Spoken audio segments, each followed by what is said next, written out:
Hi, this is Ken of Rist Innovations, and this is part 4 of a 6-part series on the table saw. In this video, we're going to cover push sticks, rectangle of doom, safe techniques, and what not to do using the table saw. So let's get started.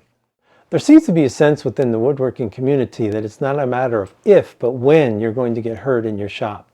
I don't subscribe to that philosophy.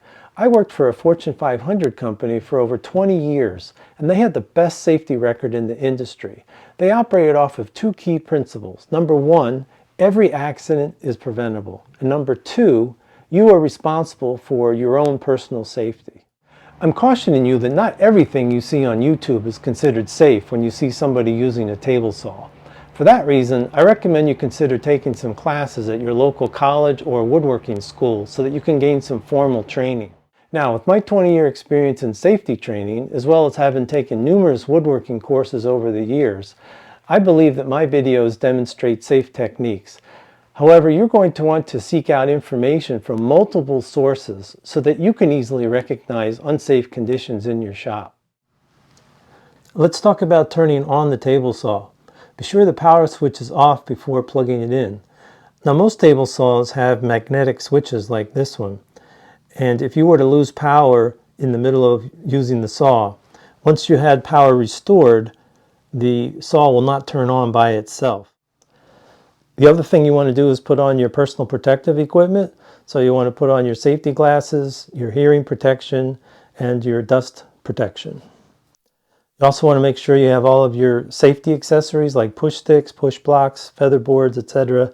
handy so that you don't have to go hunting for it. Okay, let's talk about push sticks, push blocks, and feather boards. This is a common design called the chicken foot, but it's not the greatest. There's a couple reasons. One is, as you're pushing the workpiece, you're kind of far away from the workpiece, and you don't have as much control. The other thing is, it's easy to push down, which would cause your piece to rotate up, and that's particularly a problem if you're already cutting into the saw blade. The other thing for any push stick, you don't want to be pushing right up near the fence, because when you push, it will cause your workpiece to rotate away from the fence and towards the saw blade, and that's a problem.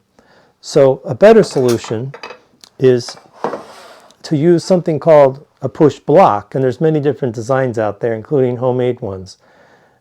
The way I use this one is that I initially use the left hand to push with this push stick the workpiece up against the fence, and I use my right hand to push the piece through the table saw going forward.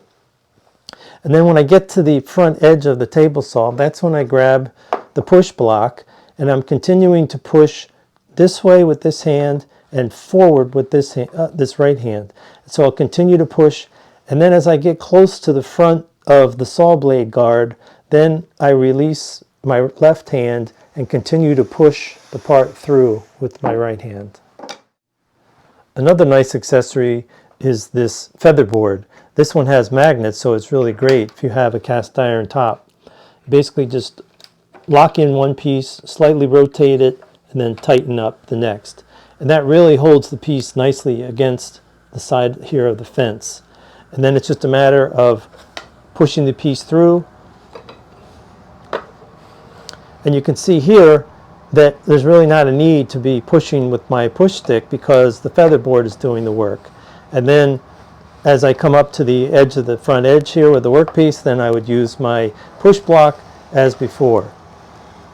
The one thing I'll mention that it's very important is you do not want to locate the feather board anywhere beyond the front here. You never want to have it mounted anywhere next to the saw blade, and definitely not after the saw blade. In both of those cases, you're going to be putting all kinds of stress and pushing potentially the scrap piece towards the blade, which could potentially cause a kickback. Tell me more, push stick man. I have a separate video on push sticks, push blocks, and feather boards, both commercially available as well as handmade. So I've provided a link in the description below. Let's talk about stock guides. To me, the most critical quadrant on the table saw top is this area marked in red. It's from the center line of the saw blade forward and from the saw blade to the fence. And that's because this is where the kickback could happen. So if your workpiece is coming in this direction and it gets rotated in any amount away from the fence, that's when it's going to come in contact with the blade, especially if you don't have a riving knife or a splitter.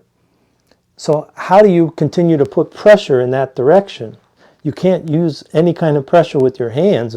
So that's where these stock guides come into play. And let me explain a little more about them. These have one directional rollers on them. They're adjustable up and down. And based on their design, they're pushing down and towards the fence. And so, for instance, for this board, as I'm pushing it through, it is helping secure it against the fence. And now I can continue to push the board through just like any other board. And then I would just be using my push block to make it all the way through. Now, there are some limitations to these because, for instance, if you wanted to cut narrow stock, they get in the way of being able to push the part through. But these are only $100, and I think they're the best $100 I've spent for a safety device. I personally think these are the second most important thing from a safety standpoint that you could use on the table saw behind the riving knife and the blade guard. Now, I did decide to recently upgrade, and I have purchased one of these Jessam stock guides, and I'll be mounting it on my table saw soon, and I'll point out some of the advantages of this particular design. So if you want to check out a separate video I have on stock guides, I have a link in the description below. Let's talk about workpiece condition. Never cut rough sawn lumber on the table saw. This particular piece is very warped and twisted and needs a lot of work before it can be brought to the table saw. I typically buy my lumber S3S, which means surface three sides, from the lumber yard. They'll plane it on two sides and do a straight line rip on the one edge. For the small amount of money they charge for incremental machining, I find it well worth it. Even though I have a joiner and a planer, it really saves me a lot of time. Let's talk safety techniques, specifically hands, arms, positions near the saw blade. I call this the rectangle of doom, and I like to avoid getting anywhere near this area with my hands and arms, especially if I am not using the saw blade guard. You can be sure I'm going to be using push blocks if I have to go into this area. For long and large pieces, it's important to have support both in the front of the saw as well as the outfeed portion of the saw. I recommend to use stock roller guides to aid in keeping the workpiece against the fence. For your body position, the key is to stand to the left of the blade so you are out of the way of the path of the blade and the workpiece.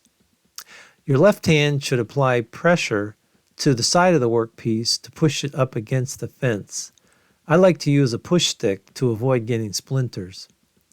Your right hand should be pushing the workpiece forward until the edge of the workpiece is even with the front edge of the table saw.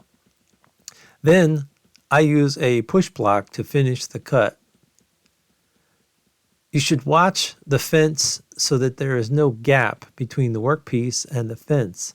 Otherwise, you could get blade marks, scorching, or even possibly a kickback. It's important to use an outfeed table to support the workpiece as you finish the cut, because this keeps the workpiece from rotating up as you are finishing the cut, and it also keeps you from reaching far over the blade. Okay, let's talk about the top 12 things not to do with the table saw. Number 1, no eye protection. Dust protection and hearing protection are also important for your long-term health, but eye protection is critical if anything was to fly off the table saw and hit you in the eye. Number 2, not using a riving knife or a splitter. This is the single most important thing you can use to prevent kickback. Number 3, not using a blade guard. Blade guards offer an added layer of protection by shielding you from the blade as well as debris that may be thrown from the table saw. You might think it's a good idea to use the fence as a stop block when you're cross-cutting, but that's a really bad idea because as you cut your piece, it's going to become loose and trapped inside there, and it's a really good chance that you're going to have a kickback. Now, there's other ideas where people suggest to mount a spacer block here, and then when you bring it forth, you won't be touching the fence. The problem is the diagonal of this piece that you cut is longer than the distance between here. You still have extremely good chance that you'll get kickback. A better idea is to make a extended stop block. So this one is 10 inches to make it easy. So let's say that you wanted to cut a 2-inch wide piece. You would just set your fence for 12 inches and then you would clamp it. Now when you bring this forward, you have all this area here. There's no chance for you to get kickback. The other thing I'll point out is you want to make sure you clear your stop block before you get to the blade. Otherwise you could have a problem as far as potentially getting jammed as you go into the blade. The question is if this is a good setup to use the fence to cross-cut this particular piece of wood. The dimensions of the piece is around 12 inches in this direction, and it's about 6 inches away from the blade. In my particular recommendation would be not to use the fence, because my concern is that as I would be pushing this piece through, there's a good chance because of the length of the board that it could rotate and potentially cause a kickback. For this piece, I would rather use a cross-cut sled or a sliding table attachment to my table saw. Number 6, hands too close to the saw blade, especially if you are not using a blade guard. Please refer back to the rectangle of doom I mentioned earlier. Number 7, not having outfeed support. Without the support, the workpiece could rotate upward, causing you to fall forward towards the blade, and it also could cause a kickback. Number 8, reaching over the saw before the blade comes to a complete stop. Number 9, freehand cutting of a workpiece. Never attempt to freehand cut a workpiece because this could easily lead to kickback. Always use the fence or a miter gauge, depending on the size and shape of the workpiece. Now I've seen where some people recommend being on this side of the table saw and grabbing the workpiece and pulling it through the table saw. I definitely do not recommend doing this. For one thing, if this piece was to get a kickback, it could actually pull me forward towards the table saw, especially if I didn't have a blade guard. Plus, the on-off switch is on the opposite side of the table, so it would be impossible for me to get around in time to even turn this table saw off. Number 11, cutting warped workpieces. All workpieces need to be flat against the tabletop and have at least one straight edge that will slide against the fence. Otherwise, you have a good chance of kickback. Number 12, using your left hand to push the workpiece next to the blade. This is very dangerous because you could easily cause a kickback by deflecting the workpiece into the blade. I read a comment in a YouTube video, and this is an old-timer's recommendation. This is the G-rated version. Never put your fingers anywhere where you wouldn't put your private parts. Boy, that certainly puts things in perspective. I don't think I'll ever look at a table saw the same way. Since you've made it this far in the video, I hope that you've enjoyed it. And if you have, I would really appreciate it if you would consider subscribing to my channel. And if you haven't seen the previous videos of this series, you can find their links below. In my next video, I will cover the 4 common types of cuts using a table saw: ripping, cross cuts, miters, and bevels. So please click my link.